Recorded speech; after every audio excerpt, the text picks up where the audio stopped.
Welcome to schedule 3। हम लोग test series चला रहे हैं यूपी पीसीएस 2021 का।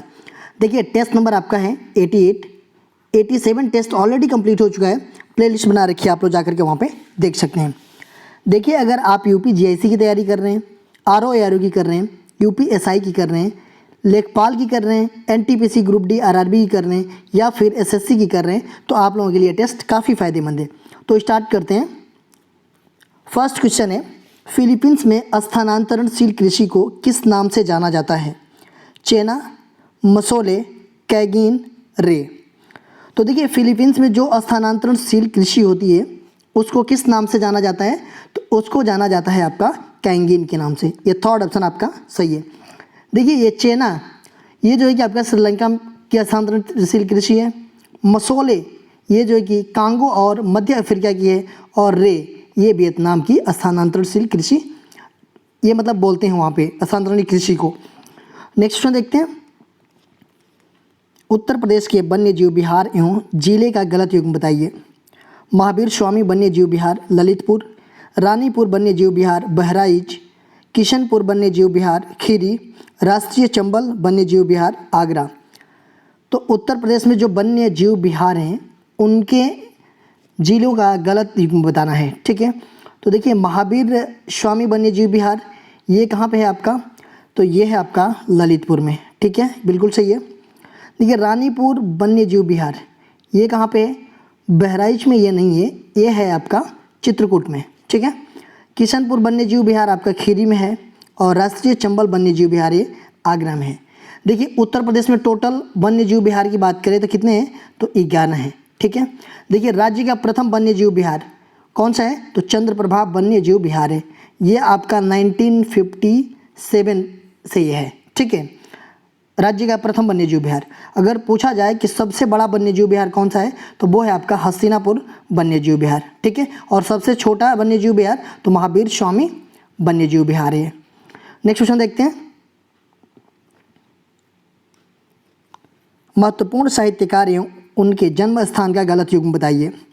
रामानंद इलाहाबाद, रैदास काशी, रसखान अमरोहा, मलिक मोहम्मद जायसी आगरा। तो देखिए ये साहित्यकार हैं और इनका जन्म स्थान कहाँ पे हुआ है उनमें गलत युग्म बताना है आप लोगों को, ठीक है। तो देखिए रामानंद जी का जन्म इलाहाबाद में हुआ था, बिल्कुल सही है। रैदास जी काशी से थे, रसखान अमरोहा से, और मलिक मोहम्मद जायसी जो है कि आगरा से नहीं थे। ये कहाँ पे थे? तो ये लखनऊ के पास में एक जायस नामक स्थान है, वहाँ से इनका जन्म हुआ था। तो ये हो जाएगा आपका फोर्थ ऑप्शन गलत है। नेक्स्ट क्वेश्चन देखते हैं। निम्न कथनों पर विचार कीजिए। प्रथम पिछड़ा वर्ग आयोग काका कलेलकर की अध्यक्षता में गठित किया गया था। सितंबर 1978 में द्वितीय पिछड़ा वर्ग आयोग बिंदेश्वरी प्रसाद मंडल की अध्यक्षता में गठित किया गया था। उपर्युक्त कथनों में से कौन से कथन सही है? देखिए इसमें जो है कि प्रथम पिछड़ा वर्ग आयोग की बात किया जाए तो काका कालेकर की अध्यक्षता में गठित किया गया था, यह बिल्कुल सही है। इन्हीं की अध्यक्षता में यह गठित किया गया था जो प्रथम पिछड़ा वर्ग आयोग था, ठीक है। सितंबर 1978 में जो द्वितीय पिछड़ा वर्ग आयोग की गठन की गई वो जो है कि बिंदेश्वरी प्रसाद मंडल की अध्यक्षता में ये गठित किया गया था। तो इसका मतलब कि ये दोनों सही है। तो ये हो जाएगा आपका थर्ड ऑप्शन, 1 और 2 दोनों सही है। नेक्स्ट क्वेश्चन देखते हैं। निम्नलिखित कथनों पर विचार कीजिए। ईस्ट इंडिया कंपनी पर संसदीय नियंत्रण का प्रथम प्रयास रेगुलेटिंग एक्ट 1773 के द्वारा किया गया। ईस्ट इंडिया कंपनी ने अपना कार्य सूरत से प्रारंभ किया और बंगाल का प्रथम गवर्नर जनरल वारेन हेस्टिंग्स था। उपयुक्त कथनों में से कौन से कथन सही हैं? तो देखिए ईस्ट इंडिया कंपनी पर जो है कि संसदीय नियंत्रण का प्रथम प्रयास जो है कि रेगुलेटिंग एक्ट जो कि 1773 वाला के द्वारा ही किया गया, ये बिल्कुल आपका सही है। ईस्ट इंडिया कंपनी ने अपना कार्य कहाँ से स्टार्ट किया? तो सूरत से स्टार्ट किया, ठीक है। बंगाल का प्रथम गवर्नर जनरल वारेन हेस्टिंग्स था। तो ये तीनों आपका सही है, ठीक है, पहला, दूसरा और तीसरा। तो इसमें से हो जाएगा चौथा ऑप्शन, ये 1, 2 और 3 सही है। नेक्स्ट क्वेश्चन देखते हैं। चोल काल में कुर्रम क्या थे? ग्राम संघ, राज्याधिकारी, जिला संघ, संगीतकार। देखिए चोल काल की बात की जा रही है, कुर्रम क्या था? तो देखिए ये कुर्रम जो थे ये जो है ना कि चोल काल में जो नाडु के अंतर्गत अनेक ग्राम संघ आते थे, ठीक है, और उनको ही कुर्रम के नाम से जाना जाता था या कुर्रम कहा जाता था। तो ये हो जाएगा आपका पहला ऑप्शन ग्राम संघ। नेक्स्ट क्वेश्चन देखते हैं, मुगल काल में गिलनार कौन थे? हलवाई, चूना मजदूर, कपास और रेशम के बुनकर, खेत जोतने वाले। तो देखिए मुगल काल की बात की जा रही है, उसमें गिलनार क्या थे? तो देखिए गिलनार थे, उसमें एक चूना पत्थर थे, चूना मजदूर थे ये सेकेंड ऑप्शन सही है। कैसे? तो देखिए गिलनार में गिल शब्द का अर्थ क्या होता है? गारा होता है या गीली मिट्टी, ठीक है। और गिलनार का पूरा मतलब होगा कि गारा या गीली मिट्टी से कार्य करने वाले। तो अगर इसमें देखा जाए तो सबसे उपयुक्त अर्थ जो है कि यही चूना मजदूरी हो पाएगा, ठीक है। सेकेंड ऑप्शन आपका सही है। नेक्स्ट क्वेश्चन देखते हैं, सल्तनत काल में निम्न में से सुल्तान ने आगरा नगर की स्थापना की थी? बलबन, सिकंदर लोदी, अलाउद्दीन खिलजी, फिरोज शाह तुगलक। सल्तनत काल में मतलब किसने कि कौन से सुल्तान थे जिन्होंने आगरा नगर की स्थापना किया था? तो किसने किया था? तो वो सिकंदर लोदी जी ने किया था। ये सेकंड ऑप्शन आपका सही है। देखिए आगरा नगर की स्थापना जो है कि 1504 ईस्वी में सिकंदर लोदी ने किया, ठीक है। देखिए उस समय जो ये आगरा था वो जो है कि बयाना के अधीन एक छोटा सा गांव हुआ करता था और उसे जो है कि मतलब आगरा को इन्होंने अपनी राजधानी बनाई थी। नेक्स्ट क्वेश्चन देखते हैं, निम्नलिखित में से कौन सा कथन सही नहीं है? कृष्णदेव राय तुलु वंशीय था। कृष्णदेव राय ने आंध्र भोज की उपाधि धारण की थी। कृष्णदेव राय के दरबार में राजदूत अब्दुल रज्जाक आया था और कृष्णदेव राय के यौवन राजा स्थापनाचार्य भी कहा जाता था। तो इसमें से कौन सा सही नहीं है? ठीक है, तो देखिए कृष्णदेव राय जो थे वो तुलुआ वंशीय थे, बिल्कुल सही है। कृष्णदेव राय ने आंध्र भोज की उपाधि भी धारण की थी, ये भी सही है आपका। और कृष्णदेव राय ने यवन राज स्थापनाचार्य भी कहा जाता है कृष्णदेव राय को, ठीक है। देखिए ये वाला आपका जो है कि गलत है। कृष्णदेव राय के दरबार में राजदूत अब्दुल रज्जाक आया था, नहीं। देखिए अब्दुल रज्जाक जो था ना वो फारसी यात्री था और ये कालीकट के जमोरीन के यहाँ शाहरुख का राजदूत बनकर के आया था ये। और अप्रैल 1443 में देवराय द्वितीय के शासनकाल में जो है कि ये विजयनगर की यात्रा भी की थी। नेक्स्ट क्वेश्चन देखते हैं, पाकिस्तान शब्द किसके द्वारा बनाया गया था? मोहम्मद अली जिन्ना, लियाकत अली, चौधरी रहमत अली, मोहम्मद इकबाल। पाकिस्तान शब्द की बात की जा रही है, ये किसके द्वारा बनाया गया था? तो देखिए ऐसा हुआ कि 1940 में लाहौर में जो मुस्लिम लीग का अधिवेशन हुआ था उसमें जो है कि लीग ने देश के बंटवारे की प्रस्ताव रखा था, ठीक है। और ये जो कि पाकिस्तान की मांग के कारण जो है कि मान लीजिए देश बंटवारा होगा मतलब पाकिस्तान में भारत में, तो पाकिस्तान की मांग के कारण ही इसे पाकिस्तान प्रस्ताव भी कहा जाता है, ठीक है। और जो ये पाकिस्तान शब्द था ना इसका जो है कि चौधरी रहमत अली जी ने थे, ये कैम्ब्रिज यूनिवर्सिटी के एक छात्र थे, उन्होंने ही पाकिस्तान शब्द बनाया था। तो ये हो जाएंगे ये थर्ड ऑप्शन। नेक्स्ट क्वेश्चन देखते हैं, राय बहादुर शाहिनी ने कहाँ उत्खनन करवाया था? मोहनजोदड़ो, कालीबंगा, लोथल, हड़प्पा।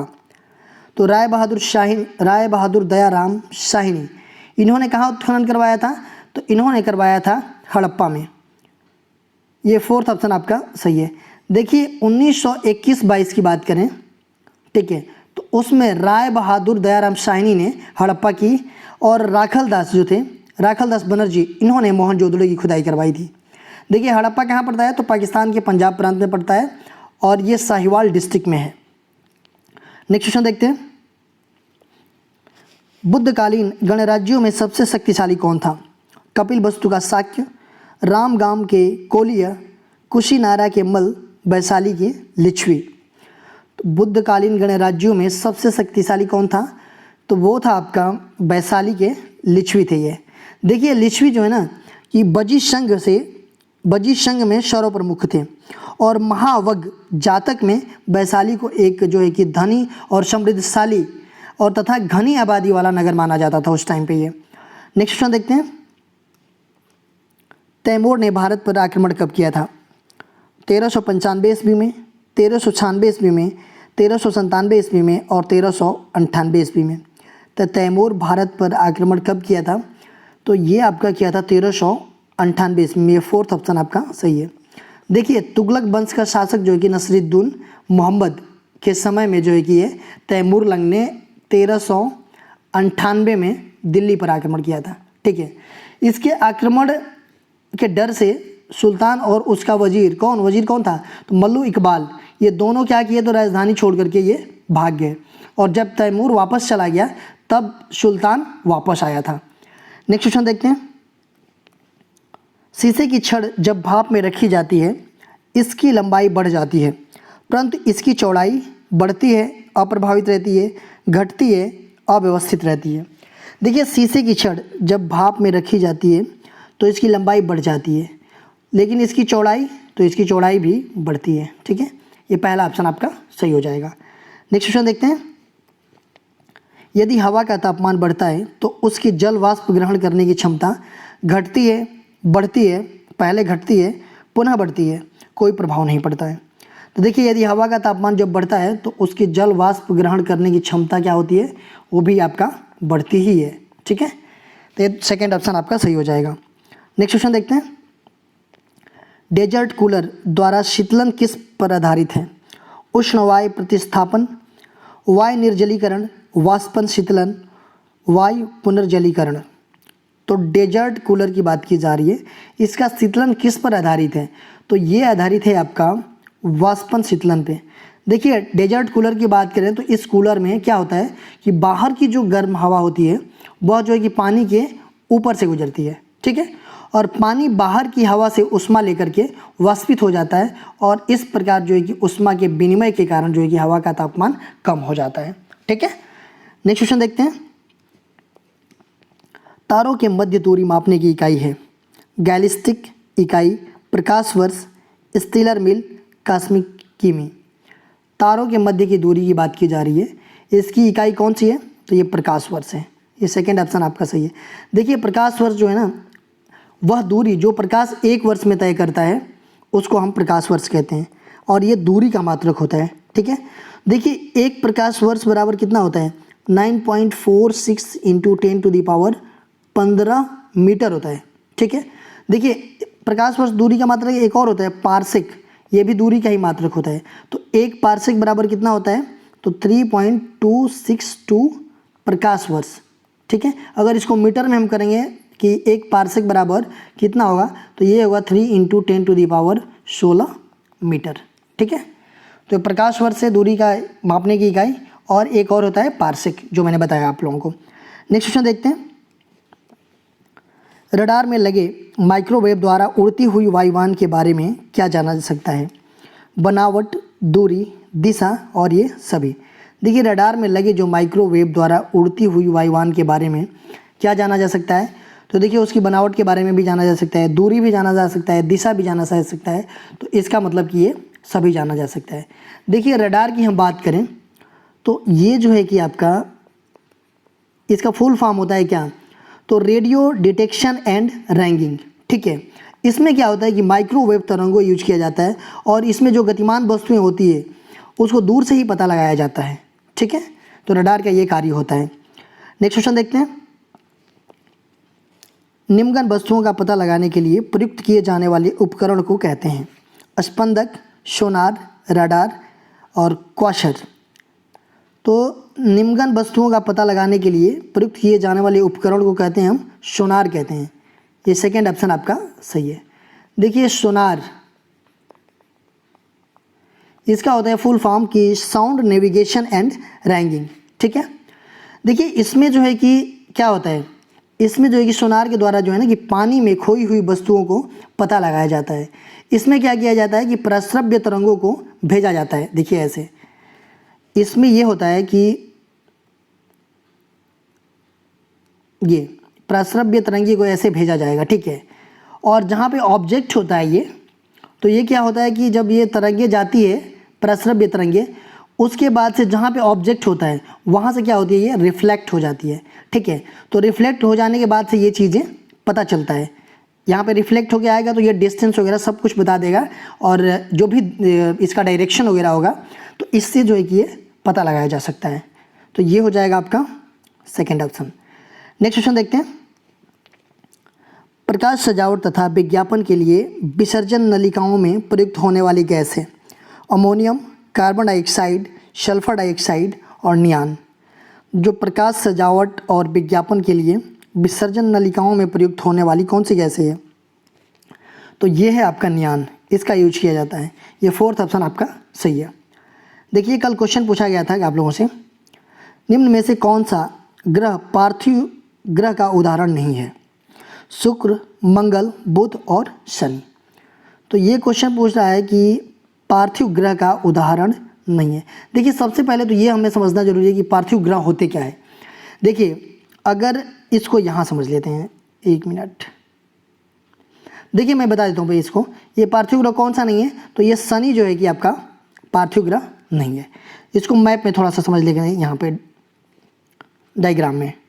देखिए ये आपका सूर्य है, ठीक है, ये आपका बुध हो गया, ये शुक्र हो गया, ये हो गया आपके पृथ्वी, ये मंगल हो गया, ये बृहस्पति हो गया, शनि हो गया, उसके बाद से आपका अरुण हो गया, ये वरुण हो गया। तो देखिए ये हमारे 8 ग्रह हैं। इसमें क्या है कि जो ये बुध है, शुक्र है, पृथ्वी है और मंगल, ठीक है, इसमें क्या होता है यहाँ तक, इसके ये है मंगल और बृहस्पति, इसके बीच में क्या पाया जाता है, तो इसके बीच में आपका ये क्षुद्र ग्रह पट्टी पाई जाती है, ठीक है, क्षुद्र ग्रह पट्टी पाई जाती है किसके किसके बीच, ये क्वेश्चन बहुत इंपॉर्टेंट है, समझिएगा, मंगल और बृहस्पति के बीच। अब देखिए, अब इसके इधर हो गया और इसके इधर हो गया, इसके इधर जो है इसको हम कहते हैं कि भीतरी ग्रह, और इसके इधर जो हम कहेंगे बाहरी ग्रह। तो देखिए जो भीतरी ग्रह है ना, इसी को हम बोलते हैं क्या, आपका पार्थिव ग्रह, ठीक है, और जो बाहर वाला है, बाहरी ग्रह है, उसको हम जोवियन ग्रह बोलते हैं।